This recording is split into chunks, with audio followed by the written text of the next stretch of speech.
स्वागत है आपका एक और नई वीडियो में। इस वीडियो में हम कवर करने वाले हैं यार क्या क्या स्टेप्स इन्वॉल्व होती है planning and publishing a website. एक वेबसाइट को प्लान करने से लेके तो पब्लिश करने तक क्या क्या स्टेप्स होती है जो कि हमें याद रखनी होती है, जो कि हमें फॉलो करनी होती है। इस वीडियो में हम यही चीज़ कवर करने वाले हैं, तो वीडियो को एंड तक ज़रूर देखना है। वीडियो पसंद आती है तो वीडियो को लाइक कर लेना है एंड चैनल को सब्सक्राइब कर लेना है ताकि ऐसी ही वीडियोस आपको मिलती रहे। तो चलिए शुरू करते हैं। पहली स्टेप होती है हमारी requirement analysis and goal definition. अब यार आपने एचडीएलसी तो पढ़ा ही होगा, उसी के हिसाब से ये चीज़ें चलती है, लेकिन वहाँ पर प्लानिंग फेज होता है हमारा, वैसा ही प्लानिंग एंड पब्लिशिंग फेज यहाँ पर है। तो हम वन बाय वन समझते हैं कि पहले क्या चीज़ होती है। पहला होता है हमारा requirement analysis and goal definition. It identify the purpose of the website. अब रिक्वायरमेंट एनालिसिस में क्या होता है, हमें ज़रूरत समझनी होती है कि हमें किस टाइप की वेबसाइट चाहिए।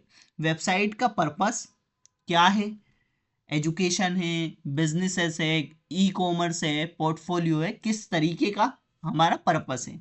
Define target audience, target user कौन कौन से होंगे, जैसे स्टूडेंट्स होंगे या कस्टमर्स होंगे या प्रोफेशनल्स होंगे। It decide required features, login forms, payment gateway, CMS. It finalise scope, budget and timeline. Okay, so website में कौन कौन से फीचर्स हमें चाहिए होंगे, जैसे लॉगिन पेज हो गया, हमारा फॉर्म हो गया, पेमेंट गेटवे हो गया और वगैरह वगैरह। तो ये सब होता है हमारा रिक्वायरमेंट एनालिसिस फेज में। सेकेंड होता है हमारा content planning. Prepare a site map, home, about, services, contact. अब क्या होता है कंटेंट प्लानिंग में कि वेबसाइट के जो पेजेस होते हैं वो डिसाइड करना होता है, जैसे कि home page, about page, service, contact, ये सब। It decide the type of content. यहाँ पर क्या होता है कि हम डिसाइड करते हैं किस टाइप का कंटेंट हमें तैयार करना है, जैसे कि टेक्स्ट, इमेजेस, वीडियोस, पीडीएफ, क्या क्या हमें एक वेब पेज में लगाना है, क्या क्या हमें होम पेज में लगाना है। It ensure content is clear, accurate and SEO friendly. अब जो कंटेंट है वो हमें क्या करना है, सिंपल रखना है और क्लियर रखना है। ओके। थर्ड होता है हमारा वेबसाइट डिजाइन, यूआई और यूएक्स। अब थर्ड फेज होता है हमारा क्या, लुक एंड फील वाला, जैसे create wireframes and mockups, decide colour scheme, phone layout and navigation, focus on UI UX and accessibility, responsive design. तो थर्ड फेज में हम क्या करते हैं कि वेबसाइट का लेआउट और स्ट्रक्चर बनाते हैं, कलर, फॉन्ट और नेविगेशन जो भी है ये सब डिसाइड करते हैं एंड वेबसाइट को मोबाइल फ्रेंडली बनाने की कोशिश करते हैं। ओके।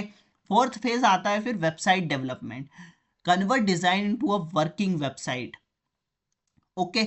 यहाँ पर हम क्या करते हैं कि कन्वर्ट करते हैं वेबसाइट को एक वर्किंग डिजाइन में। जैसे जैसे पहला हमारा होता है फ्रंट एंड, जहाँ पर हम क्या कर रहे होते हैं, एक स्ट्रक्चर तैयार कर रहे होते हैं, वेबसाइट को हम सीएसएस अप्लाई कर रहे होते हैं एंड उसमें लॉजिक लगा रहे होते हैं।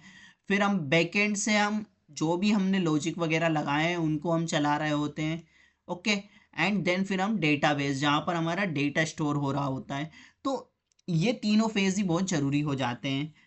जैसे डिज़ाइन को हम कोड में कन्वर्ट करते हैं, फिर यूज़ होने वाली हम टेक्नोलॉजीज़ का यूज़ करते हैं फ्रंट एंड में। यदि हमें बैकएंड लैंग्वेज की ज़रूरत है तो हम बैकएंड लैंग्वेज का यूज़ कर लेते हैं।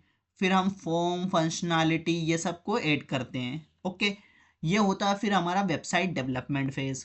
फिफ्थ होता है हमारा testing and debugging, test the website for functionality, compatibility, performance and security vulnerabilities.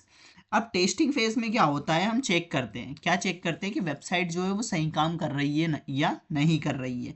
यदि हमने फ्रंट एंड बनाया है सिर्फ, तो फ्रंट एंड कैसा चल रहा है हमारा। यदि हमने बैकएंड बनाया है तो बैकएंड चल रहा है या नहीं चल रहा है, बटन्स वगैरह सारी काम कर रही है या नहीं कर रही है। फिक्स करते हैं हम बग्स एंड एरर्स, कुछ एरर्स तो नहीं है, बग्स तो नहीं है। ओके।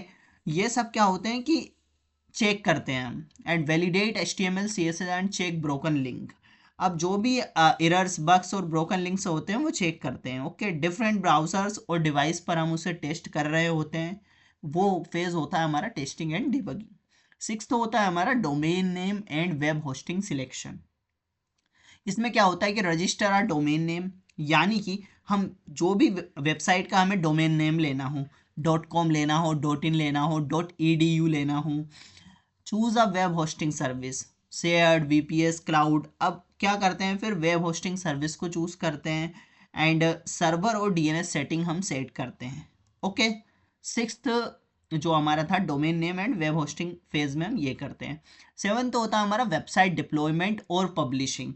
यहाँ पर हम क्या करते हैं कि वेबसाइट को डिप्लॉय करते हैं एंड देन पब्लिश करते हैं। मतलब upload website files to the server using FTP और एफटीपी होस्टिंग कंट्रोल पैनल। अब वेबसाइट को क्या करते हैं, पब्लिश करना यानी कि लाइव करना। वेबसाइट फाइल्स जो है हम सर्वर पर अपलोड करते हैं, डोमेन को होस्टिंग से कनेक्ट करते हैं, जो भी हमारा HTTPS है SSL सर्टिफिकेट इनेबल करते हैं, वेबसाइट को इंटरनेट पर लाइव कर देते हैं। ओके, ये होता है हमारा वेबसाइट डिप्लॉयमेंट और पब्लिशिंग फेज। एक तो होता है हमारा search engine optimisation, SEO and promotion.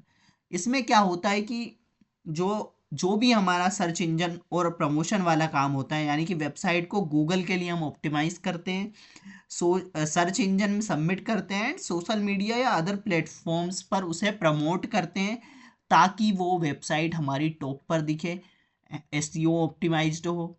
Okay, फिर होता है हमारा नाइन्थ फेज जो कि होता है मेंटेनेंस एंड अपडेट, यानी कि regularly update content, monitor website performance, security patches, take backups. यानी कि मेंटेनेंस फेज में क्या करते हैं हम, जो भी चीज़ हमें मेंटेन करनी है एंड अपडेट करनी है वो चीज़ें करते हैं।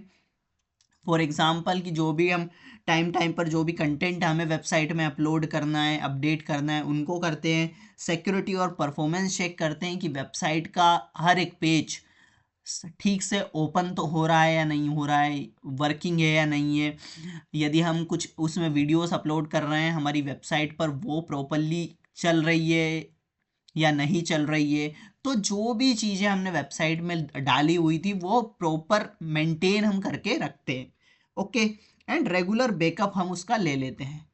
ओके, तो ये सब होता है हमारा स्टेप्स। ये 9 स्टेप्स होती है मेजरली, एंड इसमें हमने आई थिंक सारा कुछ कवर कर लिया है। तो यदि आपसे पूछा जाए आपके एग्जाम में कि कौन कौन सी स्टेप होती है planning and publishing a website, तो आप ये 9 स्टेप्स को लिख सकते हैं। आशा करता हूँ कि वीडियो आपको समझ आ चुकी होगी। वीडियो समझ आ चुकी है तो वीडियो को लाइक एंड चैनल को सब्सक्राइब कर लेना। मिलते हैं नेक्स्ट वीडियो में, तब तक के लिए keep learning, keep growing. Thank you.